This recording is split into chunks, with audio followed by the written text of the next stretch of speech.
que fala jubilou, né?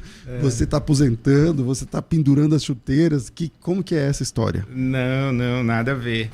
Na verdade, essa confusão aí é fruto de uma infelicidade do redator da matéria que foi publicada na Folha de São Paulo.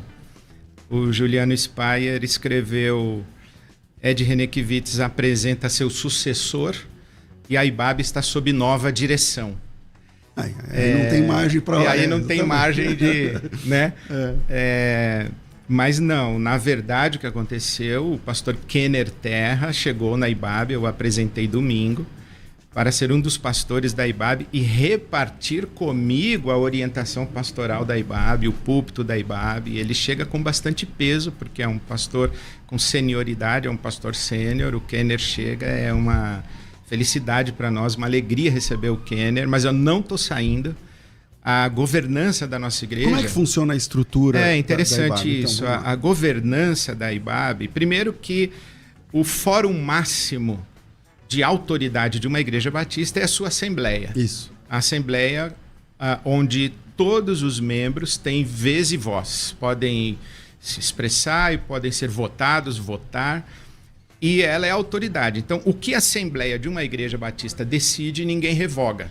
Nós não temos um concílio externo. A Convenção Batista Brasileira é um fórum de cooperação voluntária, não é uma autoridade sobre a comunidade, sobre a igreja local. Então, a IBAB é uma igreja batista. A Assembleia é o seu fórum máximo de governo. É soberana. Entretanto, a Assembleia da IBAB delegou a um conselho a gestão da igreja, a direção da igreja, presidir a igreja no intervalo das assembleias. Então, a gente tem uma assembleia por ano e temos o conselho da igreja, que nós chamamos de presbitério local. Então, eu presido o presbitério. Eu continuo sendo pastor-presidente da IBAB. E ele é formado de quantas pessoas, esse conselho? 13 pessoas. 13 pessoas. Você preside. Eu presido. Então, eu sou pastor-presidente da IBAB. E nós temos também, além do conselho, nós temos o nosso colégio de ministros e pastores, porque o conselho são líderes que não são necessariamente pastores, teólogos, ministros, são os que nós chamamos leigos. Então nós temos homens e mulheres no nosso conselho. Membros antigos, pessoas com maturidade, referência na comunidade. Né, pessoas comprometidas com voluntariado há muitos anos, em áreas estratégicas de ministérios da IBAB. Então, esse é o conselho. E tem o colégio de pastores. Pastores e pastoras, ministros e ministras. Nós não temos pastoras ordenadas na IBAB, nós temos ministros e ministras. Então, aqui no colégio ministerial, nós temos 11 pessoas. Então, o Kenner, ele preside o colégio ministerial. Ah, tá. E eu presido o conselho da igreja. E nós dois juntos... Mas para o... damos a diretriz. Tirando essa questão todo documental, para o membro da igreja, o que mudou a partir de domingo passado? Nada. Para o membro da igreja não muda nada. Não muda a visão teológica da igreja, a orientação pastoral da igreja. O que muda é que a igreja se torna absolutamente enriquecida com a chegada de um pastor como Kenner Terra. Mas a orientação pastoral da igreja é a mesma. Por exemplo, eu continuo sendo pastor-presidente e continuo no púlpito da IBAB todo domingo. Entendi. Então a rigor mesmo...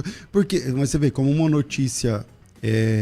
mal estruturada, né? Não vou dizer que ele teve má intenção, obviamente, qual seria a intenção de falar isso, eu não sei, mas que o jornalista da Folha teve, mas a partir daí é complicado. Por exemplo, eu vi a notícia e falei, deixa eu ver como que foi. Eu assisti a live depois, mas eu já estava influenciado pela notícia. E aí eu falei, nossa, então ele apresentou e tal, como eu vim pela notícia, então eu inclusive também eu fiz muita questão, eu tive muita cautela na apresentação formal de dizer, olha, o Kenner chega para repartir comigo a orientação pastoral e o púlpito da igreja. Isso é verdade. Eu acho que a confusão também se deve ao fato de que o Kenner não é mais um dos pastores da igreja. Ele é um dos pastores da igreja, mas ele preside a equipe de pastores da igreja. Eu acho que isso pode gerar uma confusão. Então, exatamente. E ele vai... Então, eu não posso dizer de nenhum dos outros pastores da igreja, da IBAB, o que eu digo do Kenner, que reparte comigo. Isso. Entende? Eu acho que talvez porque seja essa a confusão. Ele tem esse peso maior e tal. Exato, né? mas aí as pessoas falam, eu recebi muitas mensagens e, pastor, você está saindo? Não, de não membros mesmo? Não estou saindo. Falam, porque nós não ouvimos nada disso. Quer dizer, esse assunto não é um assunto tratado dentro da IBAB. O Ed está saindo. Tem conversa de corredor. Esse ano eu completei 36 anos como pastor da IBAB, né? Um pastor, César. Então, pastorado longevo. E é claro que eu não vou ficar até morrer, sei lá, até quando Deus vai querer que eu continue ali, mas 36 anos é bastante tempo. A Assembleia Geral, ela como que ela numa saída sua, como que funcionaria? Ela teria que escolher o meu sucessor. Entendi. A Assembleia, né? Por exemplo, é você que vai escolher. O Conselho tem a autonomia e a prerrogativa de convidar o pastor Kenner Terra para presidir o Colégio de Pastores. Mas o próximo... Vamos imaginar que eu deixe de ser o presidente do Conselho e vai ter outro presidente do Conselho. Aí sim seria tipo o meu sucessor. Porque esse novo presidente do Conselho teria que ser homologado em Assembleia. Ah, tá. Porque na Batista, geralmente...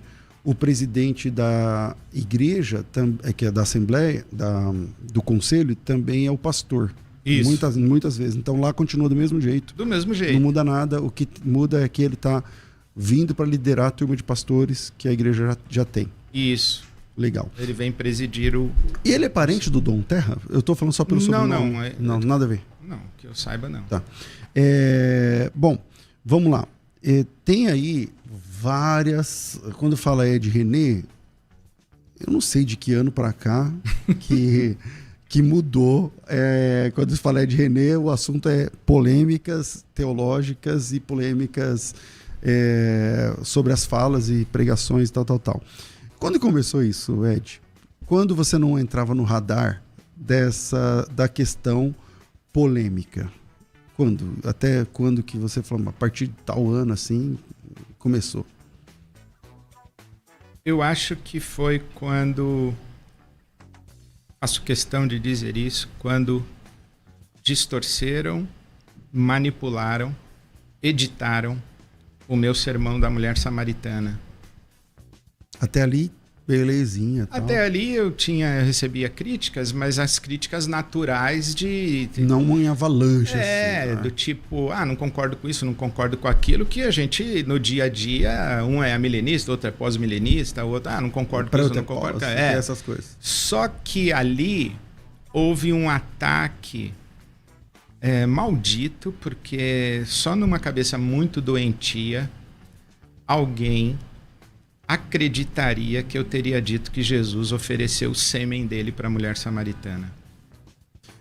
E então, essa é a segunda vez que já está conversando. Eu me lembro que eu já perguntei, mas fica à vontade então para falar sobre. Eu jamais diria uma coisa dessa e nunca disse. Mas a maneira como editaram o meu sermão fez você dizer. Fez o recorte de um jeito que O que eu disse é que a mulher poderia interpretar aquilo. Porque a linguagem, no contexto cultural, poderia dar essa interpretação de duplo sentido para ela. Mas nunca que Jesus teria feito isso. Eu vou dizer a Jesus... Ou que Jesus tivesse... Nunca. Aí foi a primeira vez, César, que eu falei, por que alguém ou alguéns tem interesse em desconstruir a minha figura pública? Aí me chamou a atenção. Por que colocar um alvo nas minhas costas? Onde eu incomodo? A quem eu incomodo? Por que querem desconstruir a minha figura pública? Por que querem me adjetivar como herege? Por que, por exemplo, como as pessoas falam nas minhas mídias sociais, que eu sou um câncer da igreja, que eu sou filho de Satanás, que eu tenho que me converter, que eu sou um apóstata, que eu sou um herege? E você conseguiu ter essa resposta? Eu não sei, mas de 2018 para cá... Começou em 2018? Não, eu não sei quando foi esse sermão da mulher samaritana, foi na minha série sobre Jesus... Acho que foi no Evangelho de João. Pandemia, foi antes.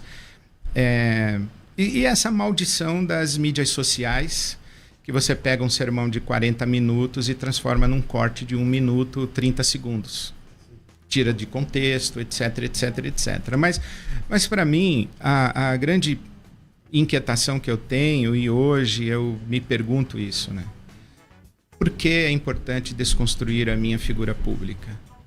Me desconstruir como um pastor evangélico. Né? Eu que sou pastor da mesma igreja batista na cidade de São Paulo há mais de 30 anos. Esse ano, 36, como eu disse. Sou 36 anos, eu sou pastor da mesma igreja. Por que isso? E quando você pergunta assim, qual seria o interesse? Você não tem essa resposta? Você descobriu o alguém aí? Ou o alguém? Você sabe o que é? Não, eu tenho intuições. Então não dá para falar. Mas é... Assim... Por que você não se manifestou à época? Por exemplo, quando você diz... Vamos lá, vamos no texto de João 4, esquece todo o resto. Você disse que a ideia de água viva para a mulher poderia ter essa conotação. E não disse que era essa a conotação que estava na cabeça dela, mas que poderia ter, beleza. Por que você não fez uma nota, sei lá, cara, alguma coisa, tipo assim, é que não dá para saber a proporção que tomaria, mas, sei lá, no próximo domingo, ó, sei lá, olha, é o seguinte... Vou falar aqui 10 minutos sobre o que foi dito, que eu falei e tal. Por que você preferiu o silêncio algumas e razões. depois... Por algumas razões. A primeira, eu acho que é essa que você comentou, que eu não fazia ideia da proporção que aquilo tomaria. Eu achei que foi um ataque localizado que ia morrer. Eu sofri um ataque muito semelhante que morreu quando... o time do Santos se recusou a participar de um evento de Páscoa numa organização. O ônibus do Santos chegou e quando eles iam descer, todo o time do Santos, para dar ovo de Páscoa lá para as crianças daquela instituição, descobriram que era uma instituição espírita. E o time se recusou a descer, ou os atletas crentes evangélicos se recusaram a descer, deu confusão. E eu fiz um comentário sobre isso. Criticando a postura do time, porque as crianças não têm nada a ver com isso, né? Então, enfim, eu sofri um ataque ali bem maldoso. Tipo que você está defendendo. Que eu estou defendendo o espiritismo, que não sei o que lá. A questão da mulher samaritana... Só que esse aí morreu. Então. Morreu. Veio e tal, naquela semana ali e tal, virou comentário, depois eu acabou. achei que... Então eu não tinha noção da proporção. Segundo, é que eu não tinha, à época, acesso às redes e mídias sociais do jeito que eu tenho hoje e do jeito que eu estou me posicionando hoje. É outro mundo, né, mano? É outro mundo. É outro planeta. Né? Terceiro, que eu tinha uma falsa...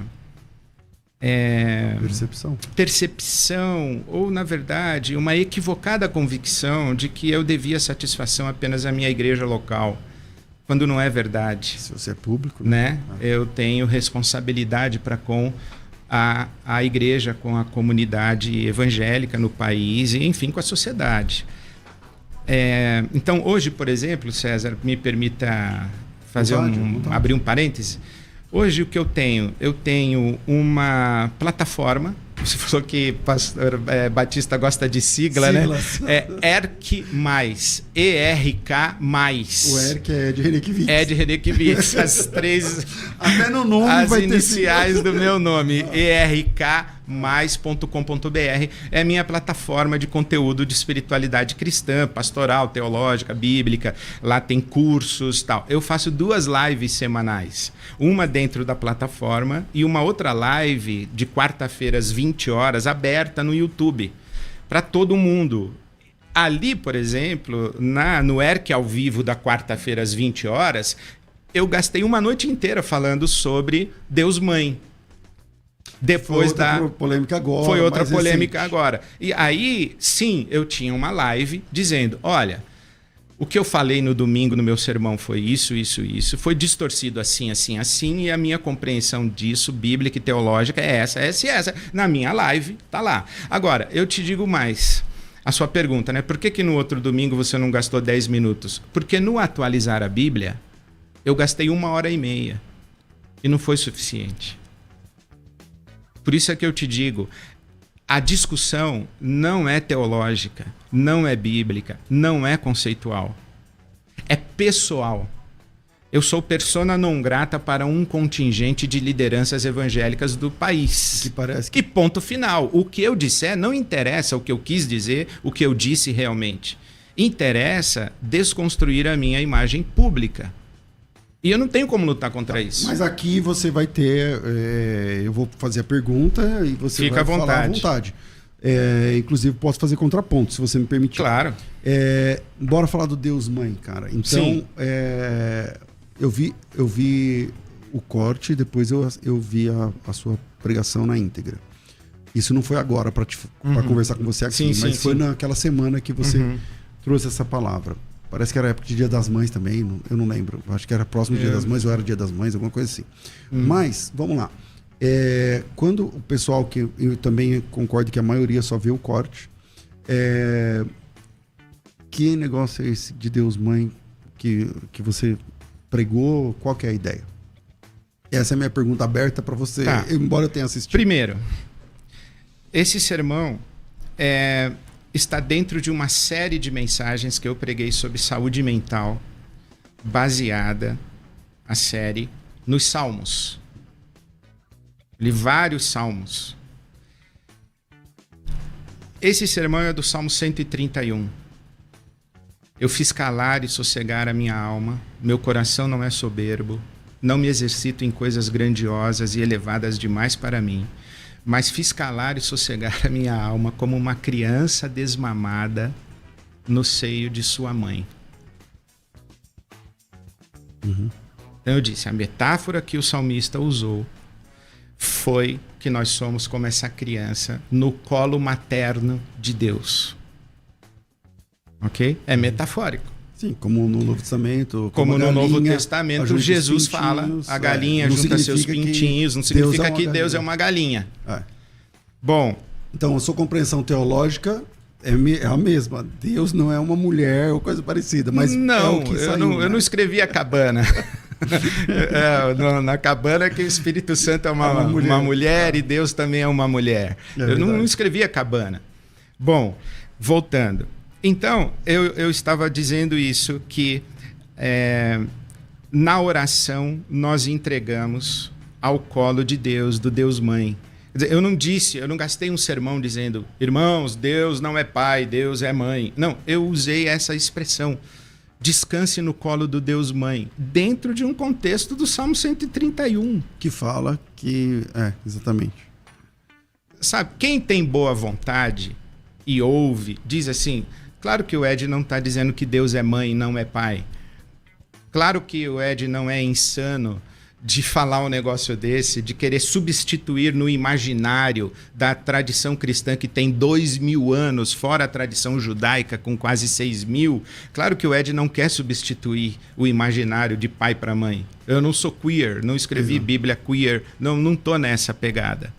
Mas quem não tem boa vontade usa uma expressão para me atacar. Quer dizer, a pessoa, ela não se preocupa em entender o conceito teológico, o que eu disse, em que contexto disse, o que eu realmente disse. Ela pinça uma expressão para me atacar, porque ela não quer entender, ela quer me atacar. E eu não tenho como lutar contra isso, quando ela quer te atacar, qualquer coisa que você falar... Qualquer coisa que eu disser... Vai ser munição. Agora... Eu vou falar uma coisa a partir da minha percepção, se você me permite. Você nunca foi um cara próximo das lideranças cristãs de São Paulo. Você é uma igreja grande em São Paulo. Hoje, a gente vive uma época de mega igrejas que não existiam antes. Antes, uma grande igreja era uma igreja de 1000 membros. Você pegou essa época em São Paulo. E hoje existem igrejas que têm culto com 15 mil pessoas. É um evento. Cada culto é um evento. E não acho que a sua seja a primeira grande igreja, mas é uma das grandes igrejas. Você tem a do Brasil para Cristo, que foi a maior igreja do mundo. Você tem a Deus e Amor. Você tem várias, a Assembleia de Deus e tal. Mas você foi uma grande igreja. Vocês são uma grande igreja num período de poucas igrejas grandes em São Paulo. Me corrija se eu estiver errado, finalizo aqui a pergunta. Mas eu nunca vi você muito próximo, cara, da comunidade de lideranças de São Paulo. Por exemplo, sei lá, conselhos de pastores. Nunca te vi em eventos assim, onde essa turma vai, onde esse pessoal participa. Nunca vi você. Você tinha sempre um cara mais recluso. Aí eu não sei se é da sua constituição pessoal, se é uma tristeza, alguma desilusão, alguma coisa que você fala, não quero andar com esses caras. Por que o Ed é esse cara? Isso eu tô errado também. Pode ser que toda essa construção fala, não, cara. Por causa da minha história. Bom, primeiro eu sou pastor batista e o primeiro caminho que eu fiz de expressão pública coletiva foi dentro da minha denominação.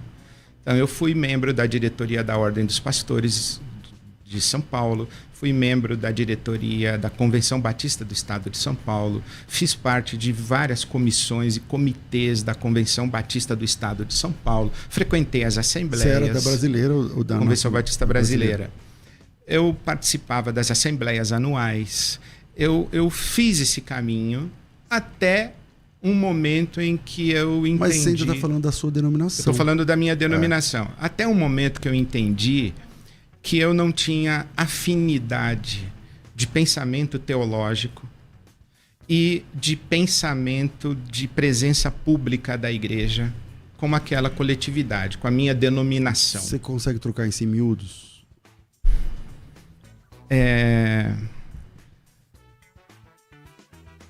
Eu acho que a própria história troca em miúdos, que seria um contraponto entre uma percepção religiosa, conservadora, fundamentalista, igrejas fechadas, igrejas ocupadas com costumes, igrejas com uma ética legalista, moralista, restritiva, igrejas excludentes. E eu não estou falando de homoafetividade ou homossexualidade, porque naquela época esse assunto nem existia. Eu estou falando de pessoas divorciadas. Eu estou falando de casamentos não oficiais. Amasiados, etc. Eu estou falando da hipocrisia com o trato da questão financeira. As igrejas com feudos, com 3, 4 famílias ricas que são intocáveis, etc. Eu falei, esse não é o meu caminho. Se não é o meu caminho, dentro da minha denominação, também não foi o meu caminho, olhando as mega igrejas, que todas elas, na minha opinião, têm dono. Eu sou batista, a minha igreja não é minha. Ela tem uma assembleia, eu presto contas, o patrimônio não é meu. Eu não assino cheque. Na minha igreja eu não assino cheque, César. Então, quando eu olho para essa estrutura das mega igrejas, eu falo, eu não quero isso. E ao longo da história, quando eu fui vendo, falei, não, eu não quero isso, eu não tenho afinidade com esses homens, com esses pastores. Eu não tenho afinidade com pessoas que, vou falar explicitamente, você faz um movimento de massa, de encher uma avenida paulista com a presença evangélica e coloca um candidato a governador, a presidente no trio elétrico, lá no carro elétrico, sei lá como é que chama aquilo. Eu não tenho afinidade com isso. Eu nunca levei um candidato a nada no púlpito da Igreja Batista de Água Branca. Nunca. As pessoas não sabem disso. Mas eu nunca levei. Sabe que interessante, naquela eleição em que a Marina estava muito próxima, né? Naquela eleição, no domingo anterior à eleição, ela estava presente no culto da minha igreja à noite. Entrou por uma porta lateral, sentou-se ao lado da minha esposa. O auditório da IBAB é grande. Teve gente que não viu que ela esteve lá e eu não fiz a menor referência. Temos a alegria de receber a nossa irmã Marina Silva nessa noite. Irmã, Deus abençoe no próximo domingo. 0 de comentário. Por quê? Porque para mim a igreja é uma outra coisa. A presença da igreja na sociedade, na cidade, é para outra coisa. Não é para abraçar governador, prefeito, presidente. Não é para isso. Fala, não tenho afinidade com esses irmãos. Eu não vou me somar a eles. E a história mostrou. Agora, as mega igrejas de hoje, instrumentalizadas politicamente, eu dou graças a Deus que eu nunca fiz parte disso. Ao mesmo tempo, eu tive uma caminhada coletiva e fraterna com outras lideranças. Eu sou do tempo em que a Vinde fazia congressos de pastores em Serra Negra. Serra Negra, todo ano. Com 1.500 pastores, 2.000 pastores. Eu frequentei todos eles. Os congressos de pastores da CEPAL, eu frequentei todos eles. Eu fui discipulado pelos pastores que eram missionários da CEPAL. Ken Kudo, Ari Veloso, Douglas Spurlock, que foi o meu mentor na minha juventude, nos primeiros anos do meu ministério. Então, o meu caminho foi esse. Ariovaldo Ramos, meu amigo até hoje, foi pastor junto comigo na IBAB, o Ari. Mais do que isso, César, fui preletor dos congressos do Instituto Haggai por pelo menos 15 anos, anualmente, todo ano. E o meu amigo Ebenezer Bittencourt é um homem que eu admiro muito, tenho muita gratidão a ele. Então, assim, eu não fui recluso. Eu fui envolvido com o segmento da igreja com o qual eu tinha afinidade. Quando vocês... eu acho que quando foi o lance da mulher samaritana, culminou na sua saída da convenção. Foi na lance da mulher samaritana ou eu estou equivocado? Não, foi não. Outro, né? A minha saída da convenção, na verdade, vamos separar. A Convenção Batista é uma comunidade de igrejas. Isso. E a IBAB faz parte da Convenção Batista. Autônomas. Cada igrejas autônomas. Então, a IBAB faz parte da Convenção Batista do Estado de São Paulo e da Convenção Batista Brasileira. A IBAB ainda faz. De pastores. Isso. Exatamente. Agora, a Ordem dos Pastores Batistas é uma comunidade, uma fraternidade de pastores. Então, foi da Ordem dos Pastores que eu fui desligado, convidado a me retirar. Foi na época da mulher samaritana? Não, foi do Atualizar a Bíblia. É verdade, foi do Atualizar a Bíblia. Então eu fui expulso da Ordem dos Pastores. Eu digo expulso porque é muito pesado, né? Mas eles me desligaram, eles me convidaram a se retirar.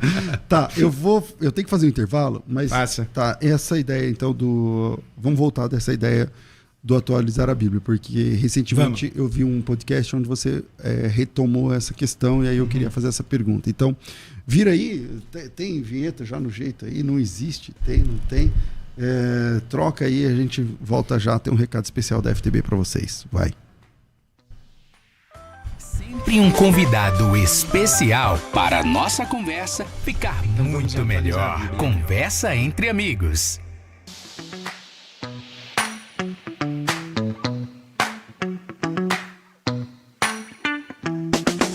No ano de 2008, a FTB fez o primeiro curso internacional de teologia, um curso onde você começa a estudar a Bíblia aqui e termina lá em Jerusalém.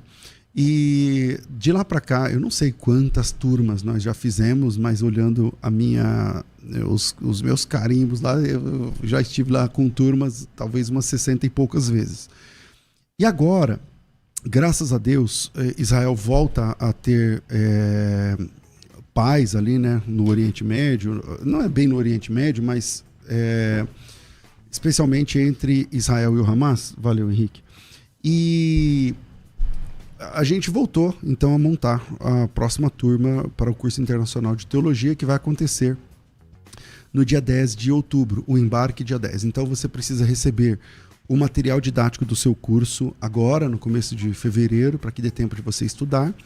E no dia 10 de outubro a gente embarca nessa, é uma aventura, porque você vai para o Egito, Israel, estudando. A diferença é de uma viagem turística, que é uma delícia, né, também fazer turismo, imagina, vai ao Egito. Então vamos passar, obviamente, nas pirâmides, você vai conhecer as pirâmides, a esfinge e tal, tudo bem, tem um rolê turístico também, óbvio. Mas o nosso tempo é mais voltado para a compreensão e o estudo. Então vai ter aula em cada lugar, né? Então aula no ônibus, aula no hotel, aula nos lugares. Então, se você tem interesse de participar da próxima turma, aqui no chat do canal tem um link fixado. Você pode clicar nesse link e participar do grupo de interessados.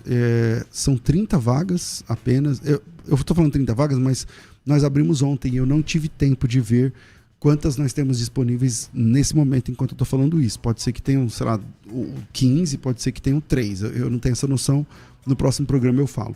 Mas ontem nós abrimos 30 vagas com grande desconto para você participar do curso internacional de teologia da FTB. Então, se você quiser, clica no link que está fixado no chat, ou no meu canal, ou no canal da Rádio Unidade Cristã, Unidade FM, e entra lá no grupo a gente conversa, tá certo?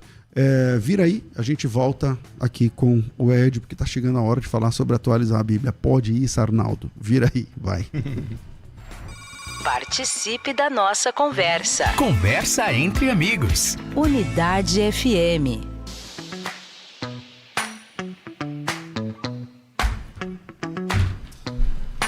Vamos lá.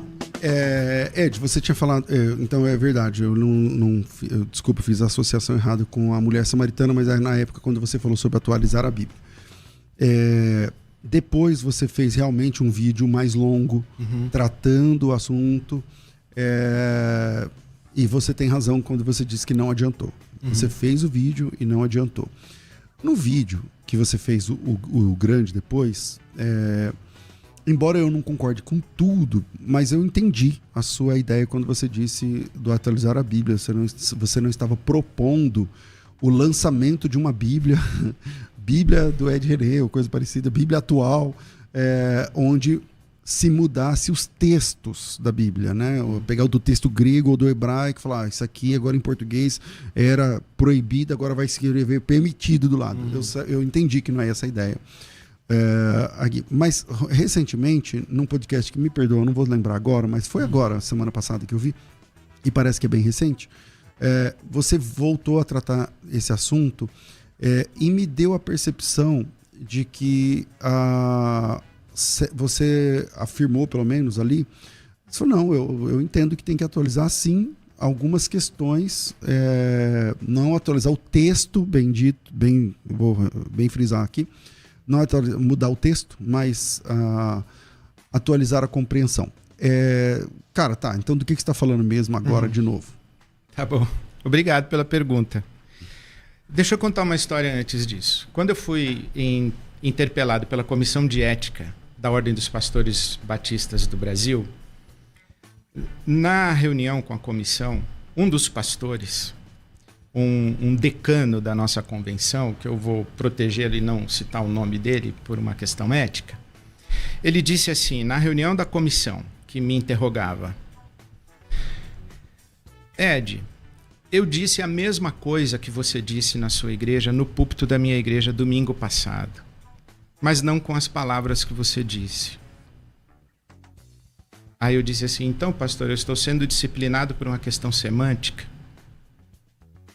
Se eu tivesse usado as palavras adequadas, ou o sentido do que eu disse é equivocado, é errado, é incorreto, ou eu usei a expressão inadequada. Não fui feliz não fui feliz. Hoje, olhando para trás... E a resposta dele foi o quê? Ele falou isso mesmo? É isso mesmo. Hoje, olhando para trás, é o que a gente estava conversando agora há pouquinho. Você diz, quem não comete um deslize no púlpito? Atualizar a Bíblia é pesado demais. A Bíblia precisa ser atualizada, é pesado demais. Eu sei o que eu disse. Mas se eu tivesse simplesmente dito, nós precisamos fazer uma leitura atualizada da Bíblia. Ou talvez atualizar a forma como nós compreendemos algumas coisas. O que eu disse logo em seguida do meu sermão? Porque o sermão foi no domingo. Na quinta-feira seguinte, porque eu fazia isso, inclusive, na pandemia. Eu tinha o sermão domingo e na quinta-feira eu fazia um encontro que eu chamava Casa, em que eu entrava ao vivo respondendo perguntas a respeito do sermão do domingo anterior, com os grupos da igreja, com as famílias na pandemia. Na quinta-feira seguinte eu disse assim, irmãos, eu não estou querendo escrever outra Bíblia, não estou querendo corrigir a Bíblia, não estou querendo nada disso, eu só estou dizendo que nós precisamos atualizar a nossa compreensão do sentido da Bíblia. E estou dizendo que existem coisas que a Bíblia disse lá e que não podem ser ditas hoje aqui. É isso que para mim é atualizar. Contextualizar é você pegar o que a Bíblia disse lá e trazer para o contexto contemporâneo. Atualizar é dizer, temos que deixar isso aqui lá, não serve para cá. O exemplo que eu dei qual foi? Paulo apóstolo encontra um escravo fugitivo e manda-o de volta para o seu dono. Hoje, não posso fazer isso.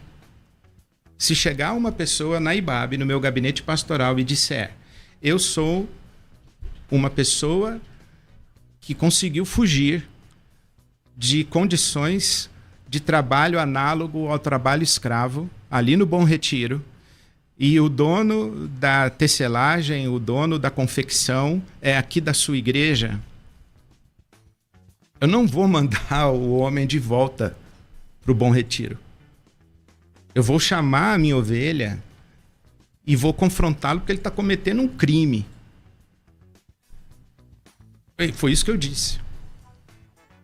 E hoje, quando você fala de atualizar a Bíblia, a sua proposta, então, seria reinterpretar o texto com base na cidade que a gente vive, na situação, sei lá, não sei como que eu vou dizer.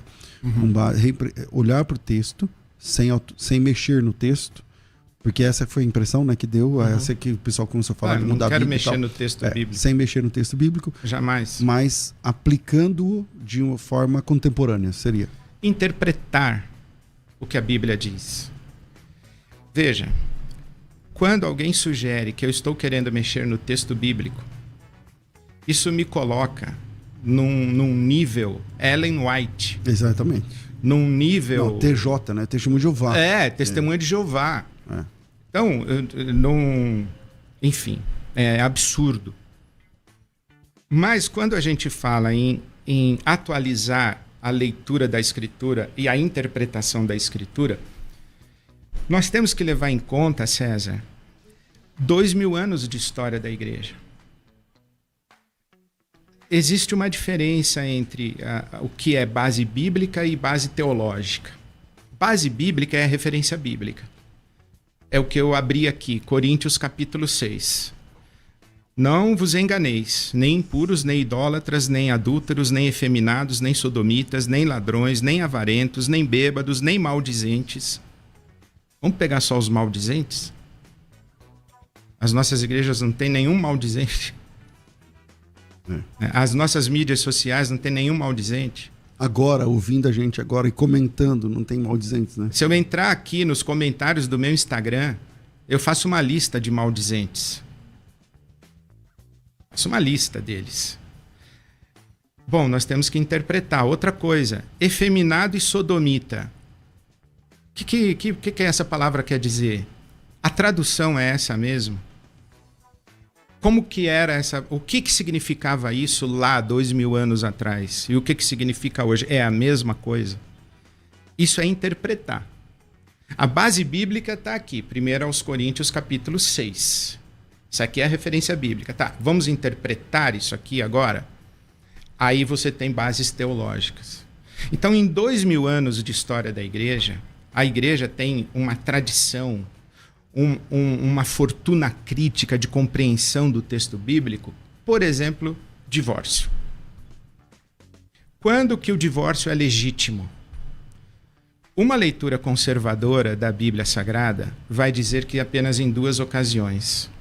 Mateus 19 e Coríntios 7. Ou o adultério, ou o abandono pelo descrente. Fora essas 2 cláusulas, não pode divorciar. Sim. Certo? Sim. Bom, vamos para Mateus 19. Porneia. Não é adultério. A palavra porneia é mais ampla, é bem mais.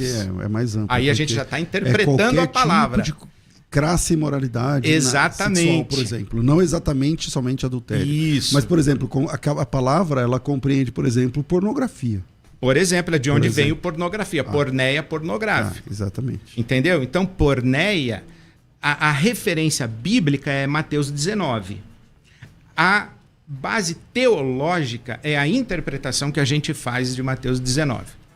Só que, vamos imaginar que nós temos uma mulher que entra na sua sala e ela diz assim: pastor, eu descobri que o meu marido, ele é traficante e ele é do PCC. E ele, inclusive, é um matador. E eu descobri agora, semana passada. A senhora não pode divorciar dele não, dona. Adultério? Não. Ele quer divórcio? Não. Então, a senhora tem que continuar casada. Ou então meu marido me bate todo semana. O meu marido me agride, me bate nas minhas crianças. Não. É isso que eu estou dizendo. Vamos pegar o que a Bíblia diz, vamos atualizar essa interpretação, até porque a Bíblia não é um tratado sobre divórcio. O Paulo não escreveu um tratado sobre divórcio. Ele reagiu a uma situação da cidade de Corinto. Então a ideia, tipo assim, tá, esquece atualizar a Bíblia, mas interpretá-la de forma mais contemporânea seria. Mas você está falando da interpretação. Isso. Porque quando você fala atualizar a Bíblia, eu acho que não é feliz. Essa fala não é feliz. Eu também acho, porque deu a confusão que deu. Essa atualizar a Bíblia, então você fala assim, porque a Bíblia está lá, é inamovível, Isso. o texto, tal, entendeu? Então vamos substituir, César, fazer uma leitura atualizada da Bíblia. Uma leitura atualizada da mesma Bíblia. Ter uma interpretação, né, da Bíblia. Fazer tal, uma interpretação atualizada da Agora, Bíblia. Essa atualização comporta a igreja mudar de opinião para você sobre homoafetividade? Comporta. Porque eu não consigo enxergar na Bíblia a permissão para o comportamento homoafetivo. O comportamento, a situação homoafetiva. Então, você fala assim, mas a igreja é excludente. Você até usou uma palavra agora há pouco, eu perdi ela agora, mas foi antes do intervalo. Mas é isso, o cristianismo sempre foi exclusivista, só tem um salvador, é moralista, tem moral, tem ética e moral. Isso não é ruim. A igreja sempre teve a Bíblia como documento, e na Bíblia como documento tem ética, moral, e essa moral cristã, pelo menos a leitura tradicional da igreja, aí volta na questão da leitura, entende Coríntios, por exemplo, como sendo um texto que exclui da salvação. E aí eu não estou falando de vida social, eu não estou falando de como eles chamam a pessoa fobia, como se fala, homofobia. Não estou falando disso. Eu só estou falando sobre salvação. Então lá no texto você fala, no céu não participa. Como que você entende então? Participa para você? Para mim, participa. Por duas razões. A primeira é que a nossa salvação, ela não depende do nosso comportamento ético. Ninguém é salvo porque é ético. É salvo por causa da obra de Jesus Cristo na cruz do Calvário. Nós temos um Salvador, e o nosso Salvador não é o nosso comportamento ético, moral. Também não é a nossa confissão teológica doutrinária. Ninguém vai chegar no céu e dizer, eu tenho direito a entrar porque eu sou calvinista. Passar na prova. Passar na prova. Então, o critério da salvação é a fé em Jesus Cristo e a confissão de Jesus Cristo como meu Salvador. Se com tua boca confessares, em teu coração creres, então serás salvo. Então, critério é salvação. Não tem a ver com comportamento ético. Tem a ver com a obra de Jesus Cristo na cruz do Calvário. A segunda razão, porque eu acredito nisso, é que eu vejo uma incoerência dos nossos intérpretes conservadores numa leitura seletiva do texto bíblico. Como a gente acabou de ler, adúltero maldizente. Então, vamos combinar que todo irmão nosso que é adúltero, ele vai para o inferno. Todo irmão que é maledicente, maldizente, fofoqueiro, fala mal dos outros, esse irmão aí vai para o inferno. Se a gente pegar o bloco todo, ok, você está sendo coerente com a sua interpretação bíblica. Terceiro, César, que eu acho que essa é uma leitura literal do texto bíblico, E eu acredito também que é uma hermenêutica versiculista. Pega o versículo aqui, deduz uma verdade, coloca a verdade aqui. Eu digo isso porque tem esse versículo. Tá, mas eu ensinei para os meus professores, para os meus alunos de homilética e pregação expositiva, que assim como uma casa se faz com tijolos, mas um amontoado de tijolos não é uma casa, um argumento teológico se faz com versículos. Mas um amontoado de versículos não é um argumento teológico. É a base do método científico. De um fato não se deduz um valor, né? Você precisa discernir a lógica sistêmica da Escritura. Tem uma expressão do John Stott que eu acho muito maravilhosa. Ele diz assim, que a mente bíblica não é aquela que cita versículos, é aquela que raciocina dentro dos parâmetros da Escritura. É maravilhoso isso, né? Veja, por exemplo, o sábado. Não pode trabalhar no sábado. Jesus, você não pode curar no sábado. Uma interpretação versiculista, uma leitura literal do texto bíblico.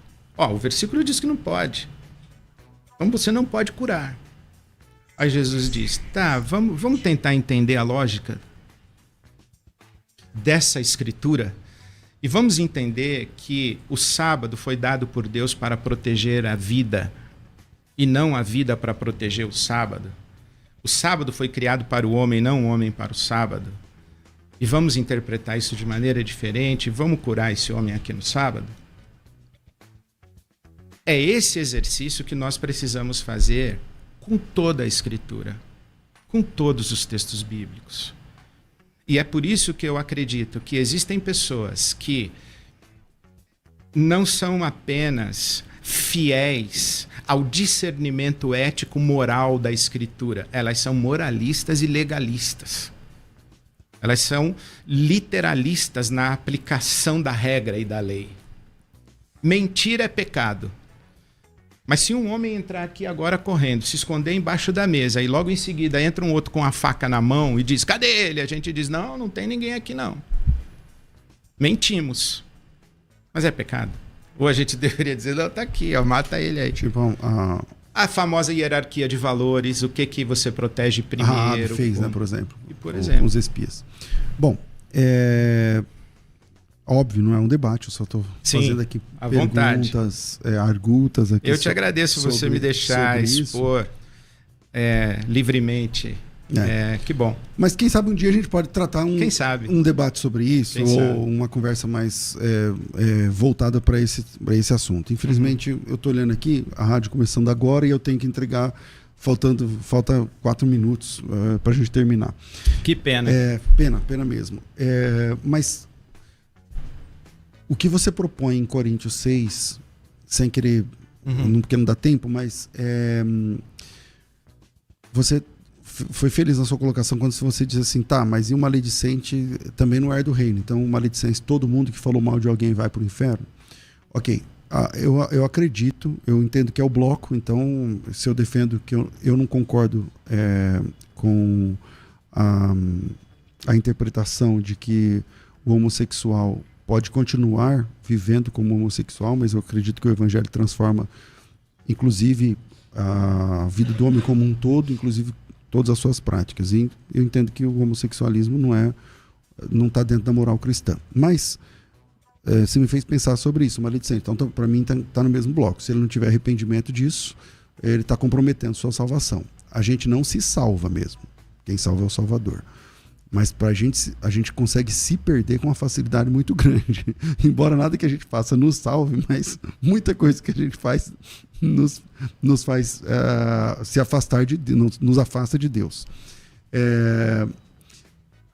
Se você está desmembrando isso, como é que fica a questão do adúltero também?